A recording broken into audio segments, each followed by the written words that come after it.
Bora lá, galerinha. Eita, galerinha, ó. Bora lá, galerinha. Aula de história, vamos continuar de onde paramos. Nós falamos sobre a importância do rio, né? Agora nessa aula vamos estar falando do uso da terra no Brasil, tá? Que está na página 27 do teu livro de história, ok? Acompanhe a leitura, por favor. Desde o início da história da humanidade, as pessoas utilizam recursos naturais, como a água e o solo, e modificam a natureza. Criam canais de irrigação, lagos artificiais, estradas, pontes, áreas de pastos, com o objetivo de adaptar o meio natural para atender às necessidades humanas de habitação, transporte e alimentação, por exemplo. Então, a terra em si, ela já sofreu diversas modificações. Se nós pararmos para observar, para ver desde quando o Gama foi criado, esse local ele foi preparado para as pessoas que vivem nesse meio, certo? Estradas, ruas, né, as ruas entre os bairros e assim por diante. Então, tudo isso foi modificado, o meio natural foi modificado para que nós pudéssemos sobreviver, morar e assim conviver entre nós, ok?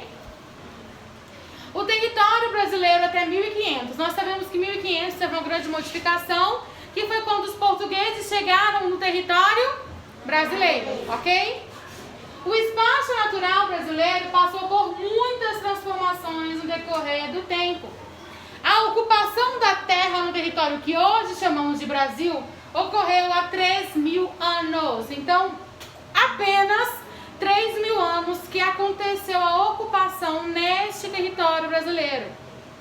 Naquela época, alguns povos, entre eles os Marajoara, iniciaram plantações de milho, mandioca, algodão, amendoim, coquinhos, jatobás e maracujá. Situados na ilha do Marajó, pertencendo ao estado do Pará na atualidade, esses indígenas moravam às margens de rios e de um lago chamado Arari. No território, eles formaram montes elevados de terra, conhecidos como tesos, para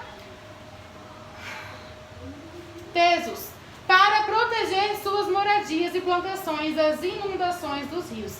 Então, eles faziam esses tesos, né, com o intuito de proteger. É como se fosse uma barragenzinha que eles faziam para Gabriel, vira para frente, para evitar que a água entrasse e acabasse destruindo o que eles tivessem feito naquele local, tá bom?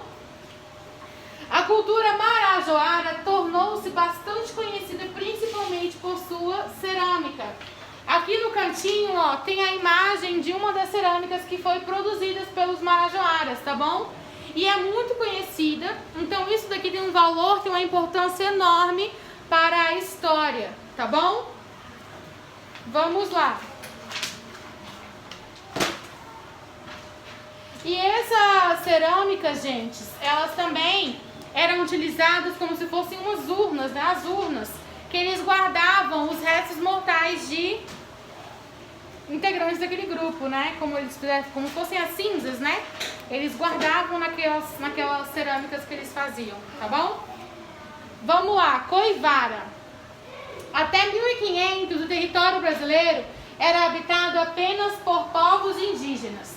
Vários eram agricultores e precisavam de solo e água dos rios para conseguir plantar e se alimentar. Isso a gente mais do que já sabe, né? Às vezes, algumas tribos se deslocavam pelo território em busca de lugares melhores para a sobrevivência. Quando encontravam o espaço desejado, queimavam a mata local para construir suas habitações. As cinzas resultantes das queimadas eram usadas para adubar o solo, iniciando assim o plantio de alimentos. Essa técnica de limpeza de solo com queima da vegetação e uso das cinzas é chamada de coivara, ainda praticada atualmente. Essa técnica coivara até é utilizada hoje em dia, viu? O que eles fazem? Eles queimam uma parte e essa queimada, né, ela tem que ser uma queimada tipo planejada, né, e controlada para evitar que vire algo muito grandioso.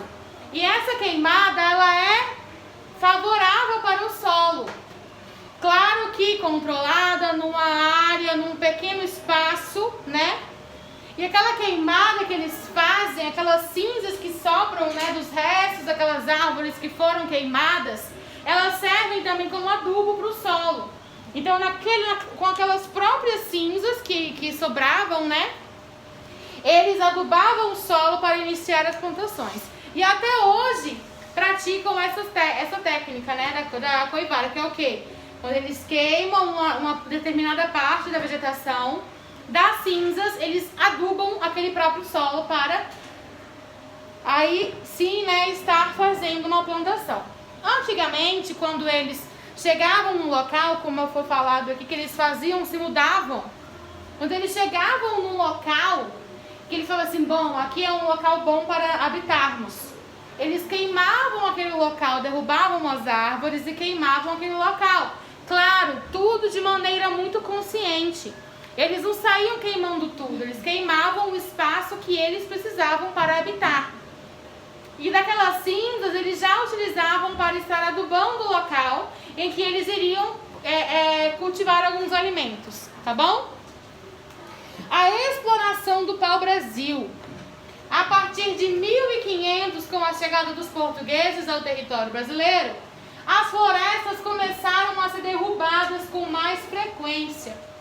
Nos primeiros anos dos portugueses em terras brasileiras, grandes quantidades de árvores pau-brasil foram cortadas e enviadas à Europa para serem comercializadas. O pau-brasil é uma árvore nativa da Mata Atlântica, área que foi muito desmatada no decorrer do tempo. Inúmeras árvores também foram cortadas para a construção de moradias e produção de móveis. Então, quando eram somente os indígenas, eles faziam as derrubadas, claro, mas de uma forma consciente, sem que estivesse de fato prejudicando a natureza. Tanto é que eles utilizavam das próprias cinzas para fazer plantações, né, para adubar o solo. Diferentemente de quando os portugueses chegaram no nosso território, que eles sabiam, eles vieram para cá em busca de ouro, de minérios, de grande riqueza. Mas quando eles chegaram que avistaram o pau-brasil, que sabiam que era algo também muito valioso, por conta do pigmento que tinha dentro daquela árvore e também por conta do tronco dela que utilizavam para fazer construções, né, imóveis e tudo mais, eles começaram a cortar, a explorar o pau-brasil de uma maneira muito grandiosa, o que fez com que essa árvore estivesse quase entrando em extinção. Claro que hoje em dia, com reservas e tudo mais, eles estão cultivando essa árvore para que ela não fique extinta, né? Então ela corre riscos, chegou a correr risco de extinção. E o pau-brasil, ele é nativo aqui do nosso território, tá bom? Do Brasil. É aquela planta que é somente aqui, somente existente, né, aqui no Brasil, tá bom? Então, quando eles faziam essa exploração, cortavam esse pau-brasil, eles levavam lá para a Europa para vender, né? Porque era algo que estava gerando muito lucro naquela época. Então, quando eles descobriram que lá na Mata Atlântica tinha muito pau-brasil, eles foram extraindo cada vez mais. Também as madeireiras ilegais, entre outras, né, fábricas que já existem, né? Infelizmente, fazem muitas derrubadas na Mata Atlântica. Muitas são multadas, mas mesmo assim permanecem, né, fazendo essas derrubadas, né? Se nós compararmos, pegarmos uma imagem da Mata Atlântica antigamente com a Mata Atlântica atualmente, nós vamos ver uma grande diferença. Na Mata Atlântica atual, vamos perceber que tem vários espaços sem nada, seco. Por quê? Porque já derrubaram demais. Algumas fábricas, como eu já até falei com vocês, praticam reflorestamento, que ao cortar uma árvore plantam mais 3, mais 4, porque futuramente elas vão crescer e vão ser utilizadas novamente. Então vai dando aquele equilíbrio, coisa que eles não faziam. Desde a questão do pau-brasil, desde o minério do ouro, eles tiraram tanto ouro, que era muito fácil de ser encontrado, e com o passar do tempo foi dificultando cada vez mais que eles encontrassem o ouro, tá bom? Então, vamos lá, na atividade número 1. Marque com X a alternativa correta.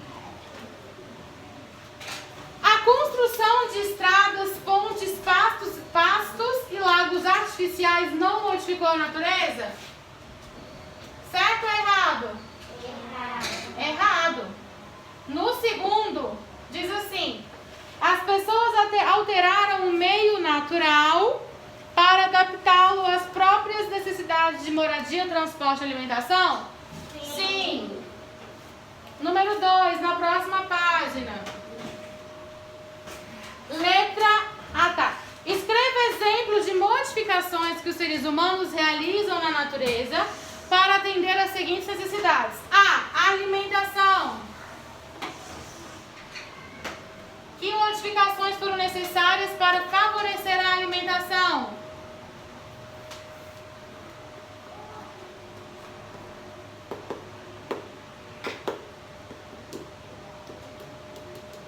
Hein, gente? Dei vários exemplos. O que eles fazem? Como é que eles preparavam um local que eles tinham que fazer a plantação? Eles Queimavam, né? e adubava o solo com assim. Então eles derrubavam.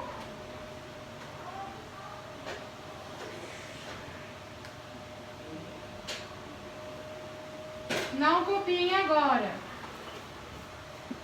E usavam como adubo, né?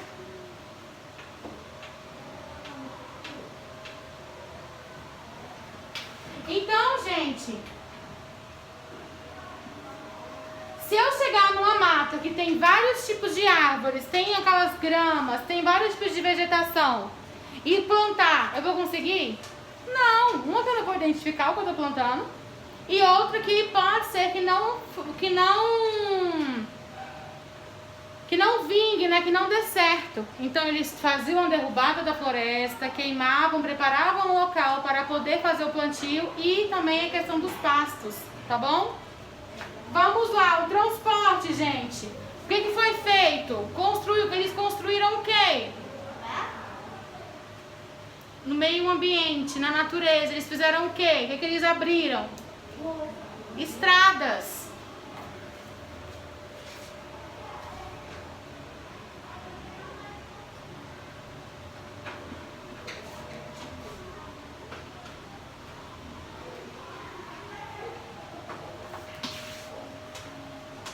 Estava lá no texto que eu li para vocês. Acho que ninguém prestou atenção. C. Moradia. Como eles faziam essa questão das moradias, gente? Eles cortavam as árvores e construíam moradias para as pessoas morarem. Isso mesmo, eles derrubavam, limpavam aquele local para que eles pudessem habitar, tá bom?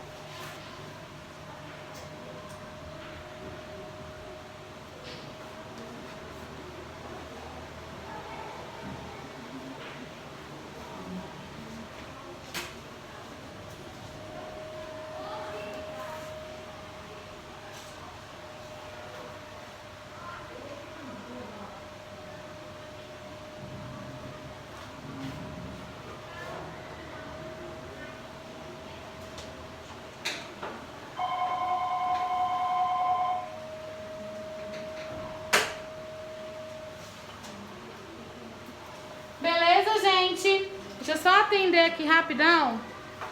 Leiam o número 3 aí e já pensem na resposta. Oi. Tá bom. Duda. A Duda vai embora. Vamos lá, na questão 3, diz assim: de que forma os portugueses iniciaram o desmatamento da Mata Atlântica? Explorando o pau-brasil. Muito bom. Explorando o Brasil. Vamos lá, vamos agora responder essa aqui de baixo, que é por só a questão 1, tá bom? Vamos lá. Vocês observando essa imagem aqui, vocês podem perceber que foram construídas moradias em uma área que seria verde. Então a gente pode observar que isso aqui é um morro, que eles pegaram uma parte, fizeram as suas devidas construções e ficou por isso mesmo. Tanto é que tem mato, né? Tem um grande área verde em volta e tá com aquela vegetação alta. Não é aquela graminha, a gente vê que são árvores mesmo, né? Vamos lá. Que fator modificou a vegetação do Morro dos Prazeres, de acordo com a imagem, gente? A construção de moradias, tá? Então, na número 1, você vai colocar apenas construção de moradias, tá bom?